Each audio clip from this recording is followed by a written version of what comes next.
Sin embargo, las Parcas habían, creo, ya decretado el origen de esta gran ciudad y de la fundación del más poderoso imperio bajo el cielo. La Virgen Vestal fue violada por la fuerza y dio a luz gemelos.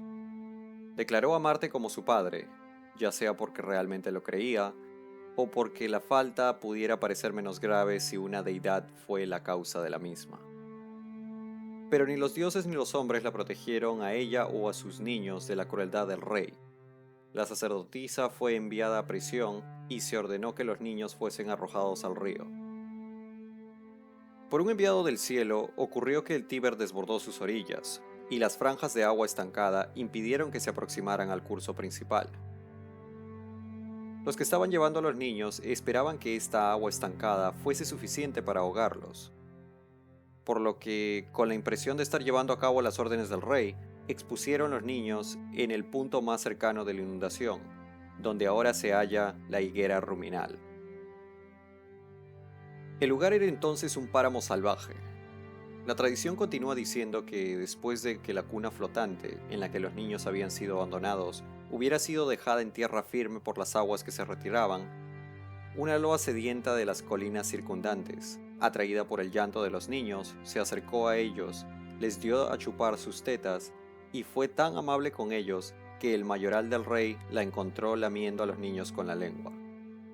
Según la historia, su nombre era Faustulo. Se llevó a los niños a su choza y los dio a su esposa Laurentia para que los criara. Algunos autores piensan que a Laurentia, por su vida impura, se le había puesto el apodo de Loba, entre los pastores, y que este fue el origen de la historia maravillosa. Tan pronto como los niños, así nacidos y criados, llegaron a ser hombres jóvenes que no descuidaban sus deberes pastoriles, pero su auténtico placer era recorrer los bosques en expediciones de caza. Como su fuerza y valor fuéronse así desarrollando, solían no solo acechar a los feroces animales de presa, sino que incluso atacaban a los bandidos cuando cargaban con el botín. Distribuían lo que llevaron entre los pastores, con quienes, rodeados de un grupo cada vez mayor de jóvenes, se asociaron tanto en sus empresas serias como en sus deportes y pasatiempos. Se dice que la fiesta de la Lupercalia, que se sigue observando, ya se celebraba en aquellos días en la colina del Palatino. Este cerro se llamó originalmente Palantium, de una ciudad del mismo nombre en Arcadia. El nombre fue cambiado posteriormente a Palatium. Evandro, un arcadio, había poseído aquel territorio muchos años antes y había introducido un festival anual de Arcadia en el que los jóvenes corrían desnudos por deporte y desenfreno, en honor a Pan Liceo, a quien los romanos más tarde llamaron Iunus.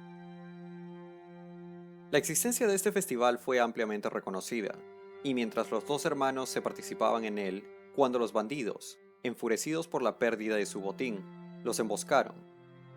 Rómulo se defendió con éxito, pero Remo fue hecho prisionero y llevado ante Amulio. Sus captores lo acusaron descaradamente de sus propios crímenes. La acusación principal contra ellos fue la de invadir las tierras de Numitor con un cuerpo de jóvenes que habían reunido, y llevarlos a saquear como en la guerra regular. Remo, en consecuencia, fue entregado a Numitor para que lo castigara. Faustulo había sospechado desde el principio que los que había criado eran de descendencia real, porque era consciente de que los niños habían sido expuestos por orden del rey, y el tiempo en que los había tomado correspondía exactamente con el de su exposición. Había sin embargo rechazado divulgar el asunto antes de tiempo, hasta que se produjera una oportunidad adecuada o la necesidad exigiera su divulgación. Y la necesidad se produjo antes. Alarmado por la seguridad de Remo, reveló el estado del caso a Rómulo. Sucedió además que Numitor, que tenía a Remo bajo su custodia, al enterarse de que él y su hermano eran gemelos, y al comparar su edad y el carácter y porte tan diferentes a los de una condición servil, comenzó a recordar la memoria de sus nietos, y otras investigaciones lo llevaron a la misma conclusión que Faustulo. Nada más faltaba para el reconocimiento de Remo. Así, el rey Amulio estaba acechado por todos los lados de propósitos hostiles. Rómulo rechazó un ataque directo con su cuerpo de pastores, porque no era rival para el rey en lucha abierta. Les instruyó para acercarse al palacio por diferentes vías y encontrarse allí en un momento dado, mientras que desde la casa de Numitor, Remo les ayudaba con una segunda banda que había reunido. El ataque tuvo éxito y el rey fue asesinado. En el comienzo de la contienda, Numitor gritó que un enemigo había entrado en la ciudad y estaba atacando el palacio para distraer a la soldadesca albana a la ciudadela. Cuando vio a los jóvenes que venían a felicitarle después del asesinato, convocó un consejo de su pueblo y explicó la infame conducta de su hermano hacia él, la historia de sus nietos, sus padres y su crianza, y cómo él los reconoció. Luego procedió a informarles de la muerte del tirano y su responsabilidad en ella. Los jóvenes marcharon en formación por mitad de la asamblea y saludaron a su abuelo como rey. Su acción fue aprobada por toda la población, que con una sola voz ratificaron el título y la soberanía del rey. Después de que el gobierno de Alba fuera así transferido a Numitor, Rómulo y Remo fueron poseídos del deseo de construir una ciudad en el lugar donde habían sido abandonados. A la población sobrante de los albanos y los pueblos latinos se unieron los pastores. Fue natural esperar que con todos ellos, Alba y Lavinio serían más pequeñas en comparación con la ciudad que se iba a fundar.